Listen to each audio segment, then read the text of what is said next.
Hi, I'm Hal Roberts. This is Bridge City News. Welcome. Here's some of the top stories we've been following. Canadians are taking the Trudeau government to court over proroguing Parliament until March 24th. John Carpay from the Justice Centre will have more. A prominent Liberal MP said he's not interested in seeking the Liberal leadership. Finance Minister Dominic LeBlanc has said no thank you. And 2 people have died and tens of thousands of others have been evacuated as wildfires continue to spread around Los Angeles. Your nation, your province, your southern Alberta. From the heart of Lethbridge, it's Bridge City News with Hal Roberts. Thanks so much for joining us. Wildfires in the Los Angeles area have now claimed 2 lives and have destroyed more than 1,000 structures. The blazes, fueled by powerful Santa Ana winds, have sent around 70,000 people fleeing from burning homes. There are currently about 1.5 million people without power. Thousands of firefighters were battling at least 4 separate blazes from the Pacific Coast inland to Pasadena. We have more now in this report from the Associated Press. Thousands of firefighters have been battling at least 3 separate massive wildfires which have torn across several Los Angeles neighborhoods.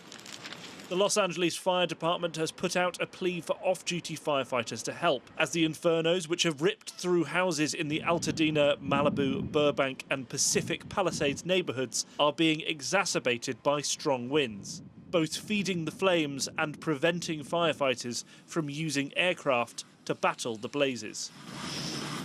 The fires prompted mass evacuations, with many fleeing their houses as flames burned outside. It was getting more and more frantic as, you know, the lights were getting darker and the sky was getting more red.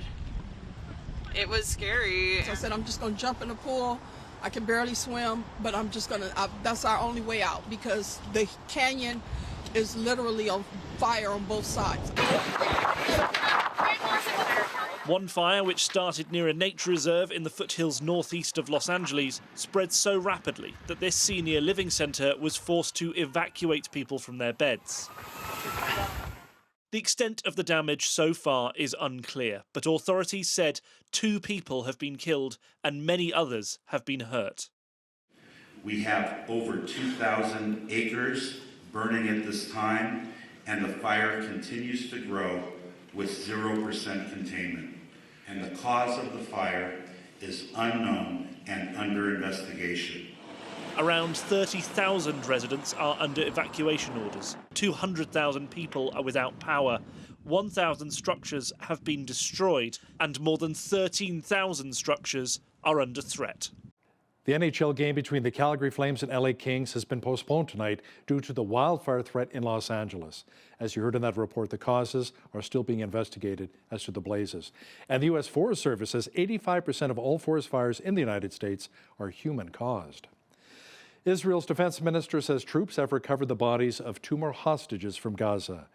Israel Katz says the bodies of Yosef al-Zidani and his son Hamza have been recovered in an operation. The men were taken captive during Hamas's attack back in October of 2023. The return of the bodies comes as Israel and Hamas are considering a ceasefire deal that would potentially free the remaining 100 or so hostages that the terrorist group Hamas is still holding. As the United States pushes for another ceasefire between Israel and Hamas, comes word that the Israel Defense Forces have uncovered a Hamas weapons factory. TBN's Israel correspondent Yair Pinto has more. A major push was made in the Gaza Strip over the last few days as a joint operation was carried out by the Air Force and the Southern Command, guided by the military intelligence and the Shin Bet. Aircrafts struck over 100 terror targets throughout the Gaza Strip this past weekend. In these strikes, dozens of Hamas terrorists were eliminated. That's according to the IDF and the Shin Bet, who added that the IDF attacked a number of launch sites from which rockets were fired into Israeli territory during the weekend were identified. Yesterday, let us recall, the IDF spokesperson's unit updated that forces from the Ya'alam unit under the command of the 99th Division located and destroyed as part of their activity in central Gaza, and with precise intelligence guidance, a tunnel route containing an underground weapons production site belonging to the Hamas terrorist organization. In the compound, several laths and machines for purchasing and cutting materials were found. This equipment was used to build rockets and other weaponry for Hamas to use against Israel. Wow, that's incredible. Well, we've been enjoying some incredible weather here lately here in southwestern Alberta. Jeanette Rocher is in now with a quick peek at the forecast. Jeanette, it's been nice enjoying the warmer temperatures in our region. The Chinook winds are great because they bring lots of warmer air, but those winds can also be pretty strong. Oh, they sure can be. I could feel them shaking my house last night, those 60K winds last night and today. But look what it brought us. 5 degrees, lovely 5 degrees today. But this evening, not as much wind. We're seeing 20 to 40 kilometers per hour. And so probably a lot less house shaking tonight. And then into the morning, we're seeing those clouds clear up for a nice clear day on Thursday with a high of 0. And then I'll be back later with a look at the forecast for the rest of the week as well as the national forecast. Great. Thanks so much, Jeanette. You know, the Chinook winds have been synonymous with southern Alberta for a very long time. It's quite well known to us here in the prairies. The warm, dry air during the cold winter months can many times feel like such a blessing. But how is a Chinook created? Alyssa Peterson with Environment and Climate Change Canada explains. It's the phenomenon of you have to have mountains, you have to have, in our case, Rocky Mountains, but you have to have some sort of terrain feature. And then if you get very strong winds kind of hitting that terrain feature, you'll usually get a downslope wind like this, which is what a Chinook wind is actually called, meteorologically speaking. Chinook winds, if they're very, very strong, they can push all the way into Western Saskatchewan, but you'll see them the most generally from that Calgary to Lethbridge corridor. You'll have air that's moist and humid, and it'll rain out on the west side. So in BC, so you think Fernie, Cranbrook, those areas will get a lot of snow in the wintertime, a lot of rain. And then you have that air actually dry and accelerate down in the lee of the mountains. Now, when the air is dry, it actually warms pretty quickly as it descends the Rockies and then moves out into the plains, Calgary, Lethbridge, etc. And so when you get a Chinook wind, a strong Chinook wind, especially in the wintertime, you can actually see those Chinook winds push out a lot of cold air, and it actually brings in those warming temperatures. According to the Canadian Encyclopedia, other areas of the world where Chinooks are felt include the Föhn in Europe, the Zonda in Argentina, and the Berg in South Africa. Foreign Affairs Minister Melanie Joly says she's really thinking about throwing her hat in the ring to join the Liberal leadership race. Finance Minister Dominic LeBlanc, however, has ruled out a bid. He confirmed his decision ahead of the first Liberal caucus meeting since Justin Trudeau announced plans to resign as Prime Minister and party leader. The Liberals say they're searching for a leader who can really hold their own against Conservative leader Pierre Poilievre. Well, it appears as though some Canadians are not happy with Prime Minister Justin Trudeau's decision to prorogue Parliament until March 24th. They're taking the federal government to court over the matter. The Justice Centre for Constitutional Freedoms is providing lawyers to 2 Canadians, David McKinnon and Eris Lavranos, who are seeking a federal court declaration that Trudeau's prorogation of Parliament is unreasonable and must be set aside. Now, to chat about this in more detail is the president of the Justice Centre, John Carpay, who joins us now from Calgary. John, why are your clients contending that the decision was unreasonable and incorrect? Prorogation of Parliament means that Parliament is totally shut down for the next 11 weeks, which is a very long time for there to be no scrutiny of the Prime Minister or cabinet ministers, especially at a time like this when President-elect Donald Trump is threatening 25% tariff on Canadian goods. And now with Parliament being shut down like this, the Prime Minister and the entire cabinet are beyond scrutiny. They're not required to answer any questions. And this prorogation is being done only for the partisan political benefit of the Liberal Party of Canada to give them a chance to get their act together on getting a new leader. Now, will your clients actually get anywhere with this? It's not like this is the first time a Canadian federal government has prorogued Parliament.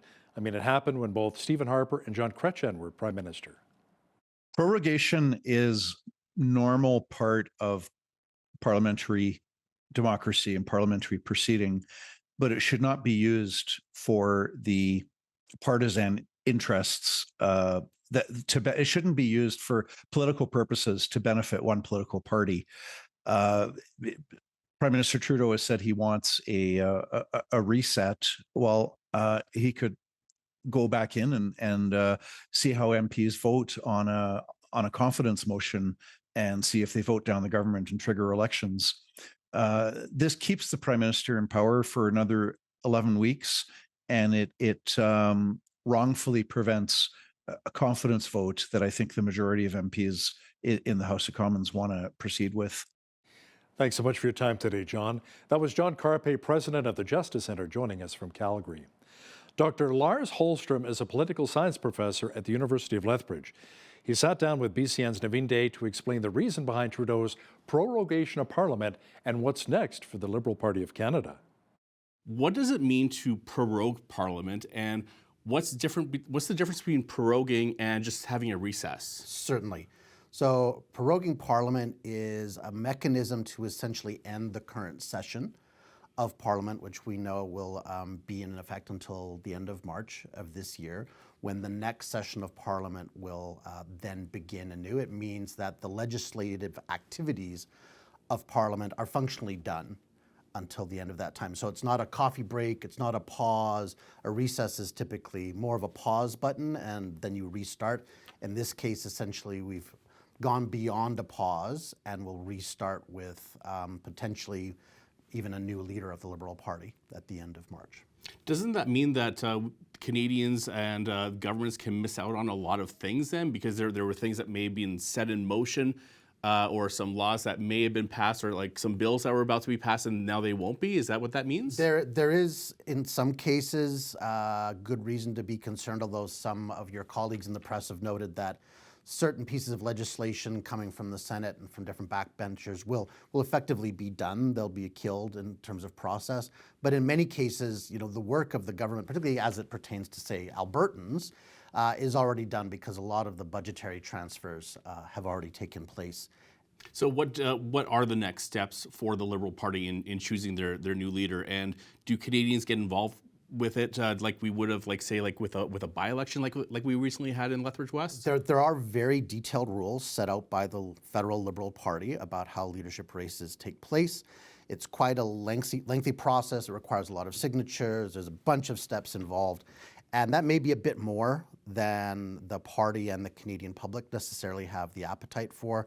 There have been suggestions from people within the party that it could be sorted out in maybe 30 days, maybe 45, doesn't need to be 90 days or longer. What would it take for the new Liberal leader to save the party's reputation? Ooh. If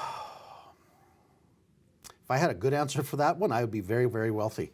I think there are a lot of bridges, to be honest. Obviously, people are concerned about affordability, housing, cost of housing, and pressures on housing related to affordability and how to support their families. Inflation, of course, is still a consideration. The political rhetoric around immigration is, I think, still rather tense, not necessarily with full justification, but it's a very useful political space in which to try to gain some traction. Dr. Lars Holstrom is a political science professor at the University of Lethbridge. Dr. Holstrom, thanks so much for your time today. Thank you. Thanks for coming in. And for Bridge City News, I'm Naveen Day. You can catch the full interview with Dr. Holstrom and BCN's Naveen Day by visiting our website, bridgecitynews.ca.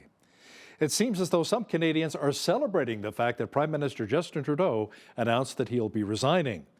Now here's a picture of a Dairy Queen in Langley, British Columbia. The owners posted on their marquee, Trudeau resignation special $2 burgers. And in Winnipeg, the Super 8 Hotel by Wyndham Winnipeg East offered a half-price special on rooms for January the 7th only. Hotel owner Justin Chinkle said he wanted to spread a little cheer and celebrate the upcoming change with fellow Canadians by doing something fun and light in these dark political times. Our country's premiers will be meeting with Prime Minister Trudeau in the capital next week to discuss Canada-U.S. relations. It comes as incoming U.S. President Donald Trump has suggested that he will make good on his promise to impose a 25% tariff on Canadian imports later this month. Ontario Premier Doug Ford pitched Trump on a vision to supply the two countries with energy. Ford wants to see the province's grid expanded to allow more energy sent to the United States. Alberta Premier Daniel Smith, meanwhile, has also discussed increased capacity of oil production to the United States. Well, we now know where Alberta's NDP leader will be seeking a seat. Naheed Nenshi will be looking to secure Strathcona, which is Rachel Notley's old riding. The seat became vacant after Notley stepped down as an MLA. Our legislative reporter, Tyler Dawson, says this should be an easy win for Nenshi since it is such an NDP stronghold. There's certainly no safer seat in Alberta.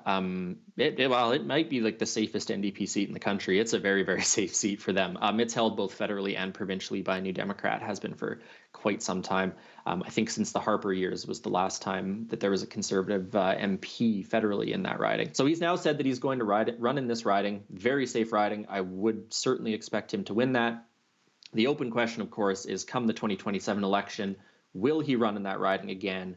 Or will he return to his hometown and try and take a run at a Calgary riding? Tyler Dawson will also discuss how both the Alberta and Saskatchewan governments are not happy with the recent equalization payments and formula. He'll have details coming up later in our program. Lethbridge police say no charges will be laid in the fatal collision that took the life of a 36-year-old man last month. Around 8:30 p.m. on December 23rd, police responded to a collision involving a motorcycle and an SUV along the 4800 block of 24th Avenue South. Police say speed was a factor, and witnesses reported that the motorcyclist was engaged in a dangerous maneuver as he overtook another vehicle before striking the SUV, which was turning left. Police say the driver of the SUV could not see the motorcyclist until it was far too late. The investigation continues into the homicide death of 34-year-old Christina Weber on December 26th at the Super Lodge Motel in Lethbridge. The first of the three suspects, 36-year-old Kyle Douglas Doddridge, had a hearing on Wednesday, but it was adjourned until January 16th so that Doddridge can find counsel. Meanwhile, the mother of the victim told BCN, "We wish we could say what exactly was going on and what is on our mind, but everything is still closed by an ongoing investigation. Right now, we're planning our daughter's celebration of life, which takes everything and anything in us that was not brutally taken from us. We could not do this without Christina's youth friends. At this point, we prefer our privacy, and this might never change." The town of Taber has confirmed that they have ended photo radar completely across the town. After the Alberta government announced they will end photo radar across the province and provincial roads, they left the door open for municipalities to continue its use in playground, school, and construction zones. But the town of Taber is opting to get rid of all photo radar stations as they've been already reducing their revenue reliance coming from tickets. Mayor Andrew Prokop says this is in an effort to balance public safety and community priorities and move forward with more effective and transparent enforcement strategies in the future. The Taber Police Service has ensured that they will continue to enforce traffic safety in school, playground, and construction zones. Well, it was nice being above the freezing mark again today in Lethbridge. The milder temperatures should continue for the rest of the week. Full weather details are on deck.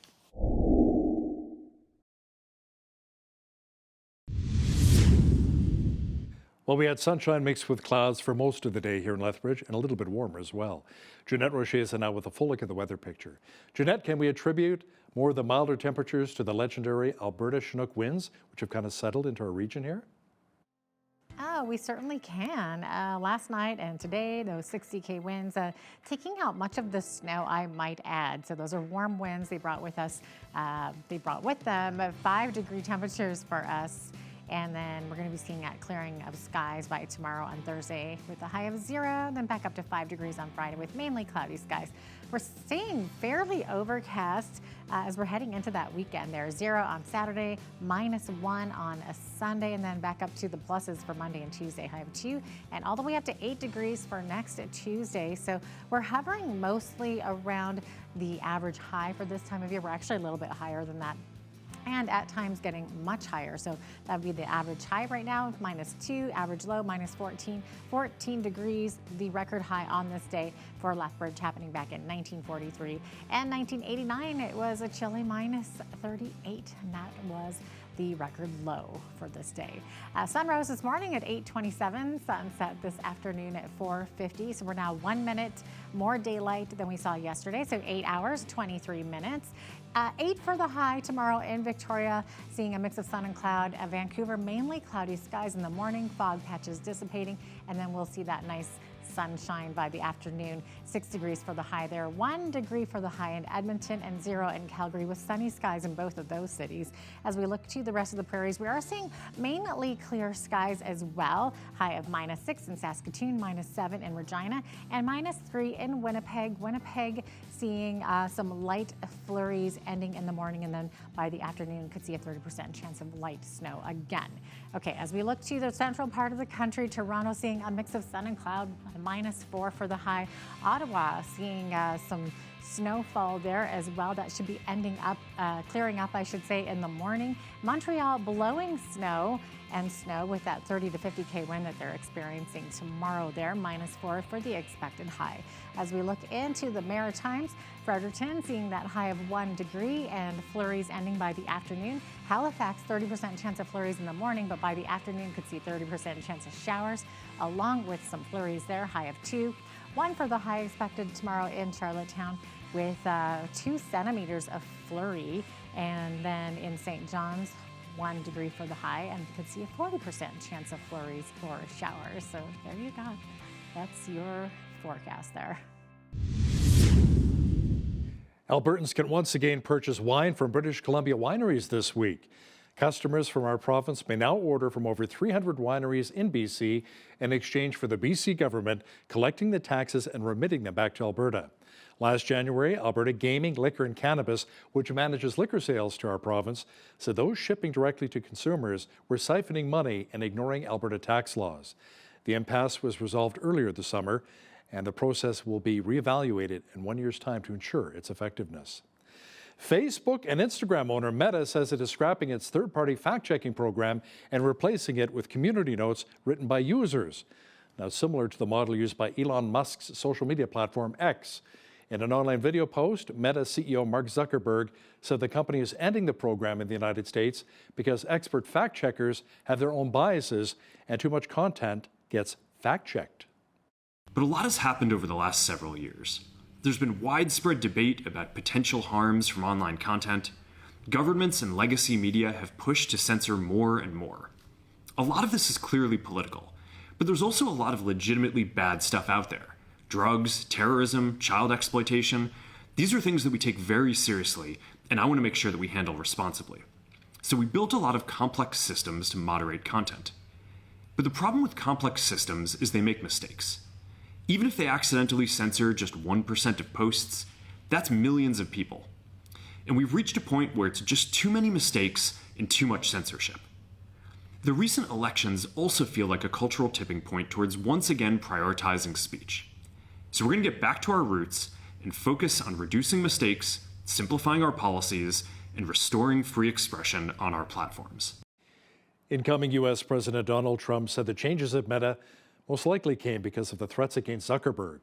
The Meta announcement comes on the 4-year anniversary of Zuckerberg banning Trump from his platforms after the attack on the U.S. Capitol back on January 6th of 2021.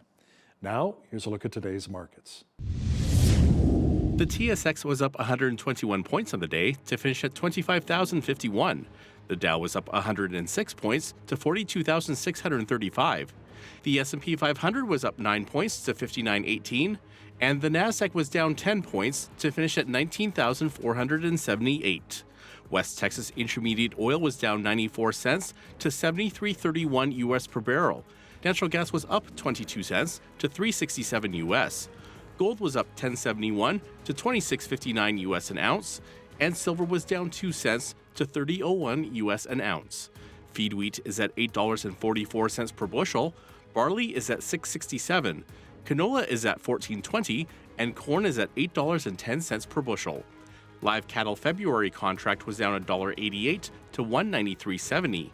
Feeder cattle were down $1.50 to $260.53.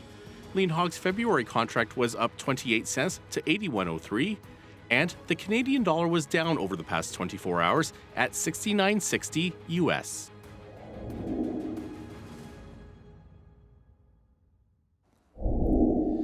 Recapping one of our top stories, wildfires in the Los Angeles area have now claimed 5 lives and have destroyed more than 1,000 structures. The blazes, fueled by powerful Santa Ana winds, have sent around 70,000 people fleeing from burning homes. There are currently about 1.5 million people without power. Thousands of firefighters were battling at least 4 separate blazes from the Pacific Coast inland to Pasadena. The governments of Alberta and Saskatchewan have both spoken out against equalization and more than $13 billion being given to Quebec. Our legislative reporter Tyler Dawson will share details with us momentarily. Listen, when you see news happening in your community, be sure to send us an email at info@bridgecitynews.ca. Also visit our website anytime to check out a number of stories and interviews.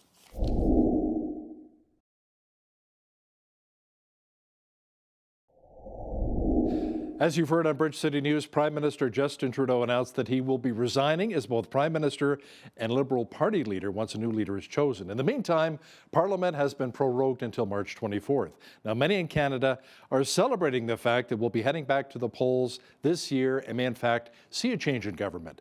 Now, here in Alberta, Premier Danielle Smith is once again not happy with Justin Trudeau. To weigh in on this topic is our legislative reporter and the Alberta correspondent for the National Post, Tyler Dawson, who joins us once again from Edmonton. Tyler, what beef does the Premier have this time around? Well, what beef doesn't she have with the Prime Minister? At this particular moment, she's upset that there was this announcement that was basically not an election, not an immediate resignation. As you alluded to, Trudeau has kind of kicked the can down the road a little bit with the prorogation of Parliament, the announcement that there's going to be a Liberal Party leadership race. At some point after all of this, there ought to be an election. And so Premier Danielle Smith's view on this, which I think is probably shared by a lot of people around the country and certainly conservative politicians, is that, this sort of A, delays the inevitable, and B, we're going into a relatively tense period of negotiations between Canada and the United States. And perhaps this means we have sort of a lame duck government, and perhaps it would have been better if we'd gone into an immediate election to select a new prime minister who could then go on to negotiate with the incoming U.S. administration. Of course, one of the actual quirks to this is, let's say hypothetically that Trudeau had called an election earlier this week. The minimum period for an election in Canada is 37 days. So, and Trump's going to be inaugurated in the quick math at 12 days, I think. So even if there was an election called on Monday, we would actually be fully without a government for the first few weeks of a Trump presidency. So is it better to have a bit of a lame duck government? Would it be better to go into an election? I don't know. But either way, the Premier certainly thinks that this puts Canada in a weak negotiating position, that it does not project the necessary stability to the United States and the incoming president, and that Trudeau should be gone. So that's a rapid review of what's going on in Alberta and federal political circles right now. Tyler, the province has signed a deal with Enbridge to look into doubling Alberta's oil production and increasing exports to the United States. Premier Smith has already said that even though Trump is threatening those 25% tariffs on Canadian products, we won't do the same thing when it comes to our oil to the United States, correct?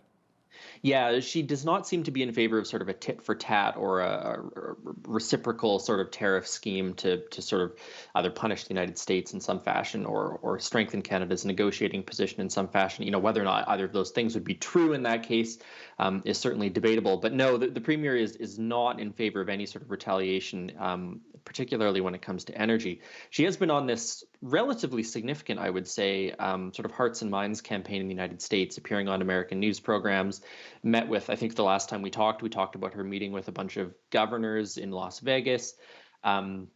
There's all sorts of stuff sort of going on in the background, it seems, and publicly as well, for that matter, to try and make Americans aware, I guess, of what some of the consequences of these tariffs might be for them. Because, of course, we don't pay tariffs on imports to the United States. Americans are going to foot the bill for this.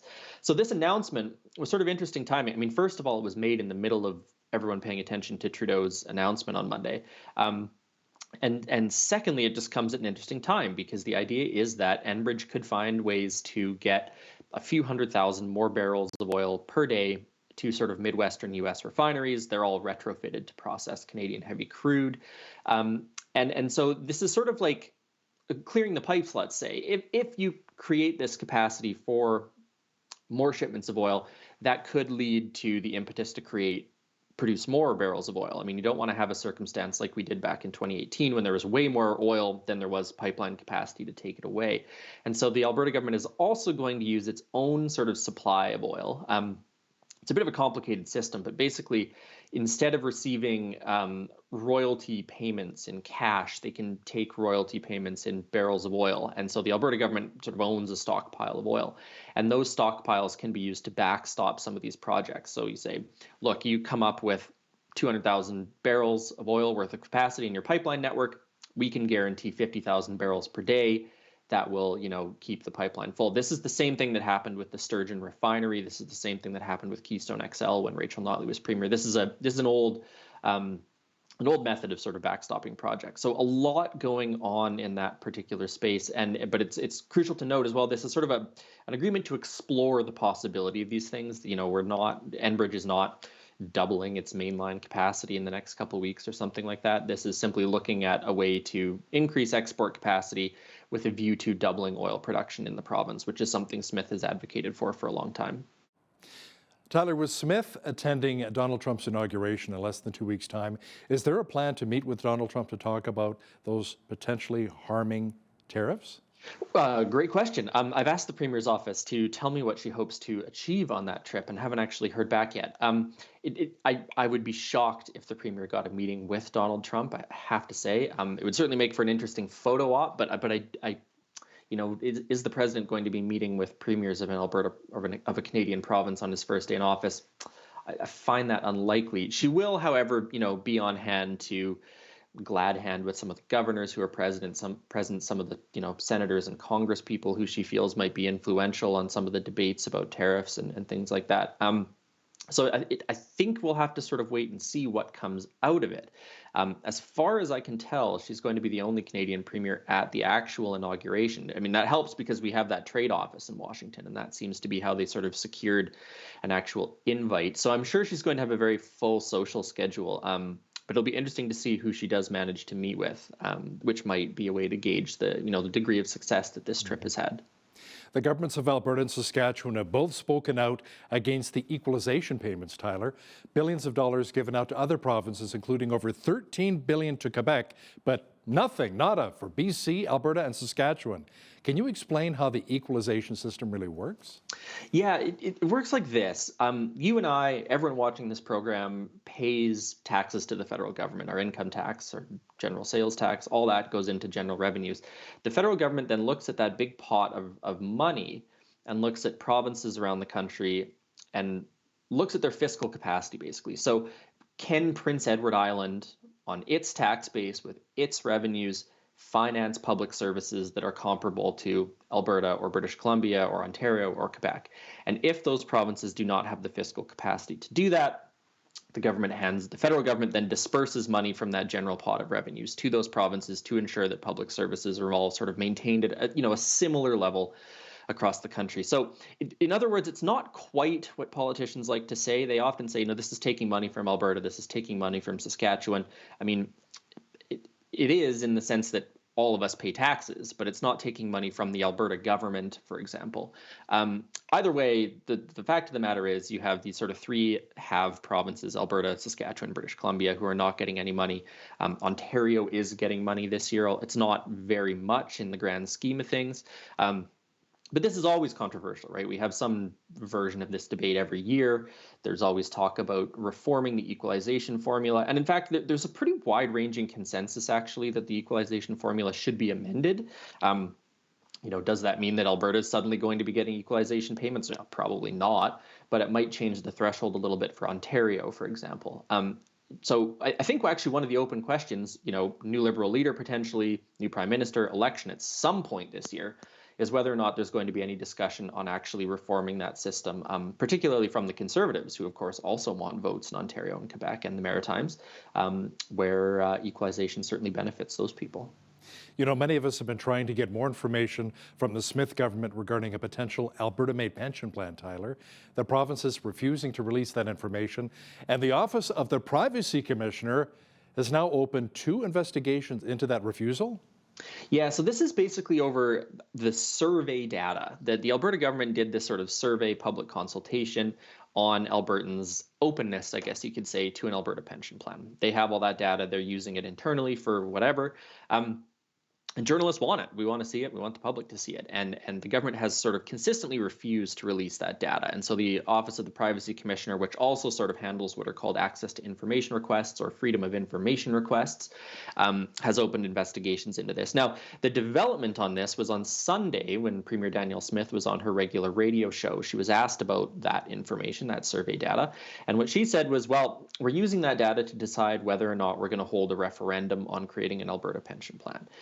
Once that decision has been made by Cabinet, she said, they will then release that data. So we may see that information at some point, and it ought to also come around the time whether or not we find out if there's going to be a referendum. Of course, the other development in this, which I don't know if we discussed before the Christmas break, was that the federal government responded with its estimate on how much Alberta would get from the CPP if it left. Now, people will probably recall that when this was first announced in September 2023, it must have been, they said that Alberta was going to get, I think it was $334 billion. It was like 53% of the CPP, and it was, this astronomical number. And that was really part of the major sales pitch for the pension plan.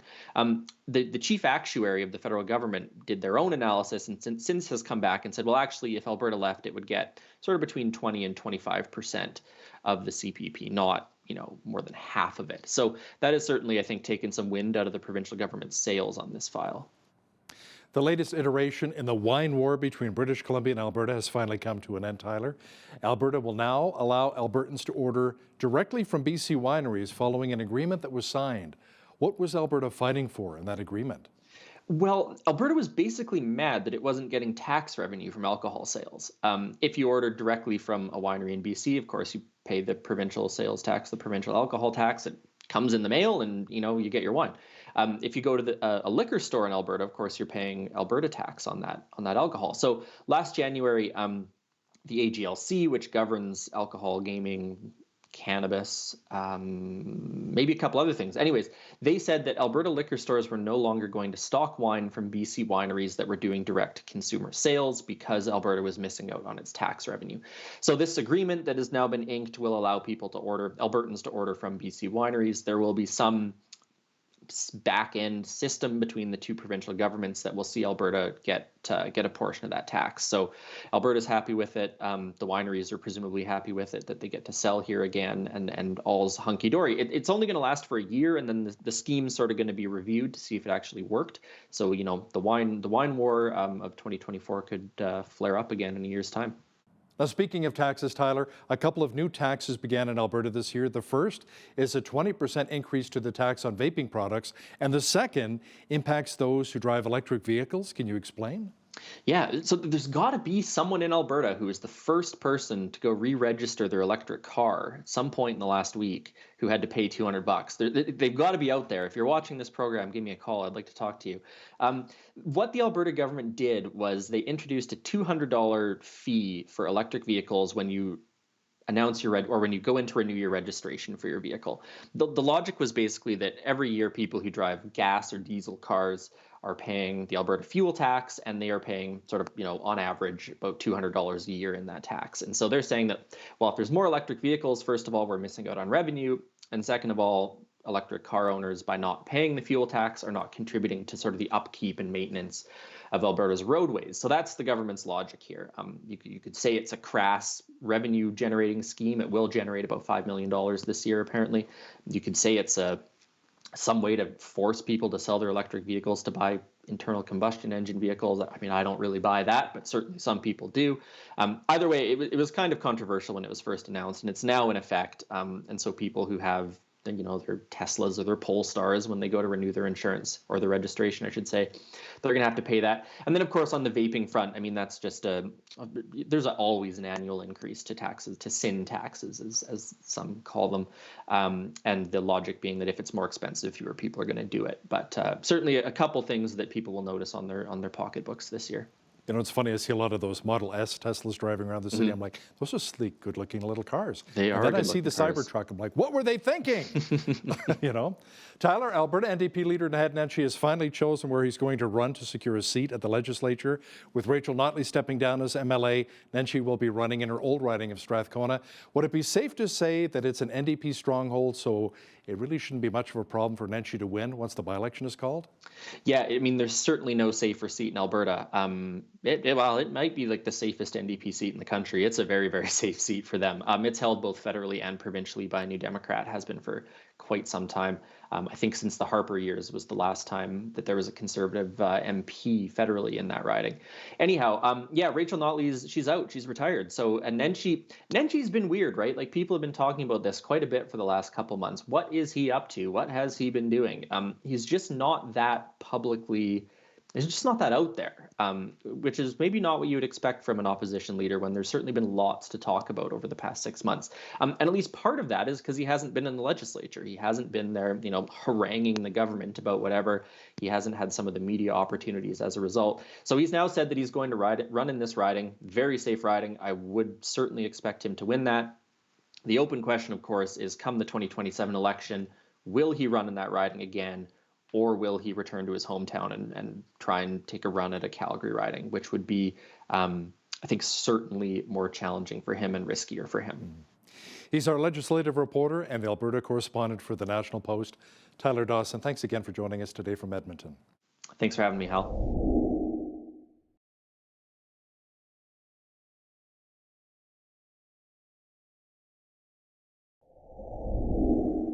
So what makes a great leader? Well, I think most of us have some strong opinions on what a poor leader looks like, but wouldn't it be good to learn how to become a great leader in our own home, our church, or in the workplace? Well, today's guest has some great advice on this. Joining us from Tucson, Arizona is Dr. Kevin Lehman. He's a psychologist and best-selling author. In fact, you've probably seen him on Oprah, The View, Good Morning America, Focus on the Family, and his latest book is Be a Great Leader by Friday. Good to have you with us, Dr. Lehman. It's good to be with you. Let's talk. Okay, so the title alone is a little bit humorous, but you have this whole series of books about accomplishing some great, almost outlandish task by Friday, don't you? I looked you up. I've seen how to have a new husband by Friday, have a new kid by Friday. Well, actually, to have a new kid and to have a new husband, those titles are very misleading because you could have a new kid by Wednesday and a new husband. For example, women love to ask us men questions. I'm here to tell you, we hate your questions. I didn't say we dislike them. I said we hate them. And we hate the why word. Well, women love the why word. They're like the inquiring minds want to know. And ladies tell me all the time, if I wouldn't ask my husband a question, I'd never get any information out of him. I say, it's so true. Okay, you hate questions, but unfortunately, you're stuck with me for the next few minutes because I'm going to ask you some questions. So, you ask my opinion to get more out of me. Yeah. Okay. So, Dr. Lehman, in your latest book, you're tackling leadership. So, what's the most important thing any leader needs to know? Well, any leader, male or female, has to understand that leadership is personal with a capital P. And it's all about relationships, relationships, relationships. If you have to tell someone you're the leader, I got news for you, Jack or Jill, you're not a leader. So that's the most important thing. You have to be transparent and there has to be an authenticity to you. And if those things are missing, you're not going to be an effective leader. Interesting. Now, do you consider yourself a leader? Well, I guess I am. I'm the founder of 8 charter schools, 6 in Arizona and 2 in Colorado. But the amusing thing about that, I mean, I can amuse myself just talking about my background. I graduated 4th and bottom of my class in high school, couldn't get in college, finally got admitted to college on probation, got thrown out of college a year later, moved from Buffalo, New York to Tucson, got a job as a janitor, met my wife in the men's room of a hospital. Wow. And she was the key person that God used to turn my entire life in a different direction. So I'm one of those guys who did some things in life, but no one ever expected me to do anything. Wow.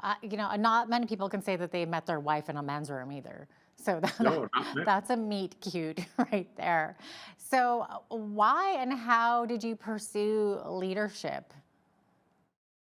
Well, I've written 71 books. And leadership today, I think you would agree, is missing, not only in your country, but mine, at almost every level.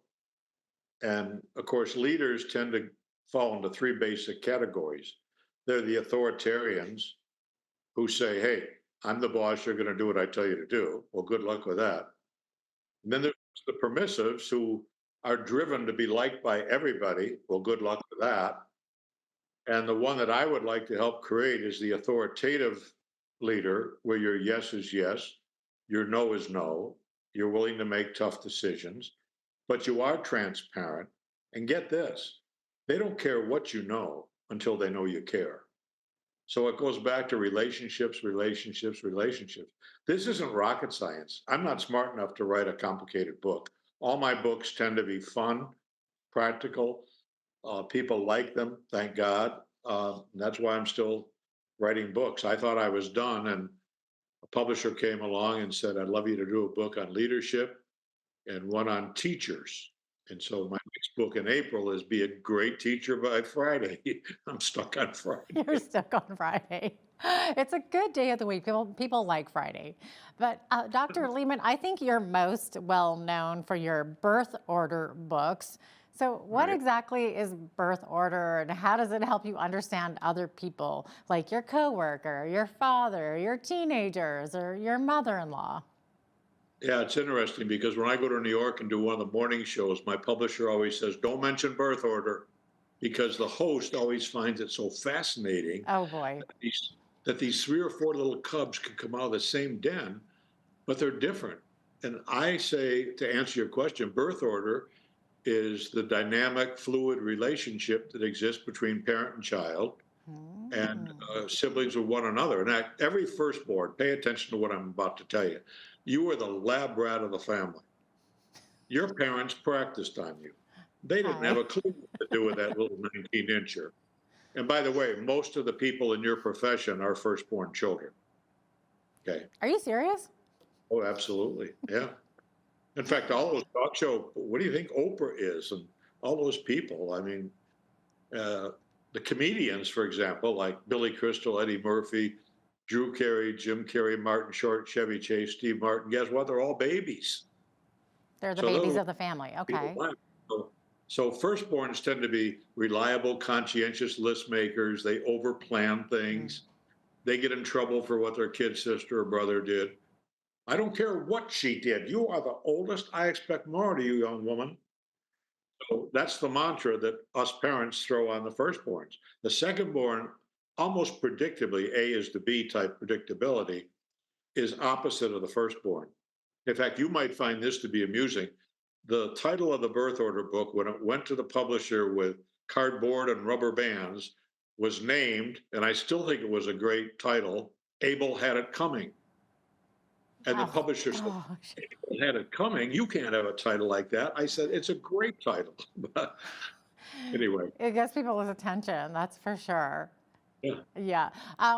According to your writings, which two people would you not put together in the same room without supervision? Well, the two firstborns. Without supervision? Yeah. Oh, the babies of the family. Okay. Oh, the babies would do everything but tackle the task you give them. They're having fun. But what's interesting about your question is this. If you look at marriage, the best matches are not firstborn and firstborn or only born and only born. They're firstborn and youngest or firstborn and middle. That's weird. That's what my husband and I are, firstborn and youngest.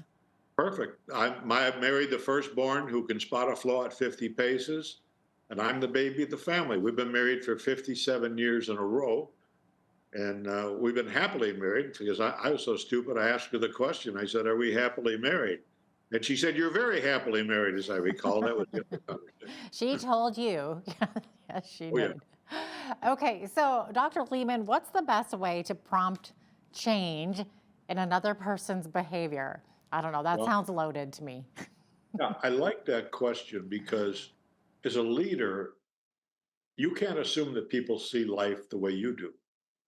Firstborn children, for example, will buy an automobile, a car, completely different than the youngest child in the family. The firstborn will read Car and Driver magazine and they love the specification page. Us babies of the family could care less. You know, we'll go on a car lot and go, Shazam! Do you have a teal green one with gold trim? I'll take it. 60 payments later, we wonder why we bought that stupid car. But you have to get, as a leader, you have to know who you're leading. So again, put it in a little different sentence. You can't lead people you don't know. So it gets back to leadership is personal. And it's not only getting that person on the bus, it's getting them on the right seat on the bus that's important. So birth order, and again, I would tell anybody in business, don't ever ask somebody what their birth order is, okay? They'll think you're nuts. Don't put it on your resume, in other words. Right, but you might say, hey, tell me about yourself. Where did you grow up, for example? And just listen. And you'll figure out their birth order really quickly. If you came to my sister's house in Jamestown, New York, the first thing you would see is the clear vinyl runner. There's a message there. Don't walk on the blue carpet. Her kids were color coordinated from birth. She marries a dentist, and his motto is find the hole, drill the hole, fill the hole. And by the way, dentists are notoriously firstborn or only born children. So getting into someone's head and seeing how they see life really helps you strategize as a leader is what person in my organization should be on this seat in the particular bus we're driving. Oh, so interesting. Now, in your book, you write about 7 essential vitamins that we all need. So what are vitamins E and N, and why are they so important for a leader to understand? Well, vitamin E is encouragement. Okay. It comes from a guy named Paul. I never caught his last name, but he said things in the Bible like encourage one another. Now, there's a difference between encouragement and praise. Let me tell you the difference.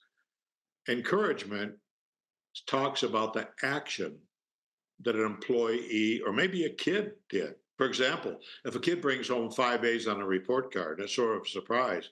What does a mother say? Oh, 5 A's, I am so proud of you. Oh, I can't wait to call Grandma and Aunt Ethel and tell them about this is wonderful.